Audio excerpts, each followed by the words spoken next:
ప్రతి ఎన్నికల్లో బీజేపీ ఓట్ల శాతం సిపి శాతం పెంచుకుంటున్నారు. మరి రానున్న భవిష్యత్తు ఎలా ఉండబోతుంది? రాజకీయాన్ని మాట్లాడతాం.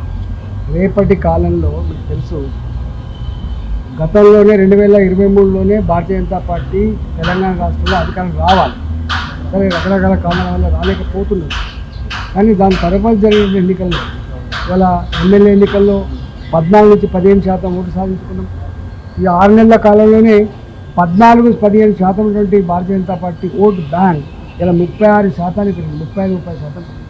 మొత్తం దేశంలో అత్యధికంగా ఓటు షేర్ సాధించుకున్నది ఈ మొత్తం పార్లమెంట్ ఎన్నికల్లో 29 రాష్ట్రాల్లో, కేంద్ర ప్రాంత ప్రాంతాల్లో ఎక్కడ కానంత గొప్ప ఓటు షేరింగ్ ఈసారి భారతీయ జనతా పార్టీకి వచ్చింది. ఇది దేనికి సంకేతం అంటే, రేపటి సర్పంచ్ ఎన్నికలు కావచ్చు, మండల పరిషత్ ఎన్నికలు కావచ్చు, జిల్లా పరిషత్ ఎన్నికలు కావచ్చు, లేదా రేపు ఏ ఎన్నికలు వచ్చినప్పటికీ కూడా ఇవాళ ఎమ్మెల్యే ఎన్నికలు, ఎంపీ ఎన్నికలు ఎట్లా కొట్టాడినామో రేపు మున్సిపాలిటీ ఎన్నికలు అట్లే కొట్టాడతాం, రేపు జిహెచ్ఎంసీ ఎన్నికలు అట్లే కొట్టాడతాం, లోకల్ బాడీ ఎన్నికలు కూడా అట్లే కొట్టాడతాం గ్రామాల్లో. కాబట్టి రాబోయే కాలంలో ఎప్పుడు ఎన్నికలు జరిగినా కూడా రాష్ట్రంలో, తెలంగాణ రాష్ట్రంలో ఏర్పడబోయే ప్రభుత్వం భాజపా ఇవాళ సంపూర్ణంగా బీజేపీ ప్రభుత్వం. ఒక పార్టీ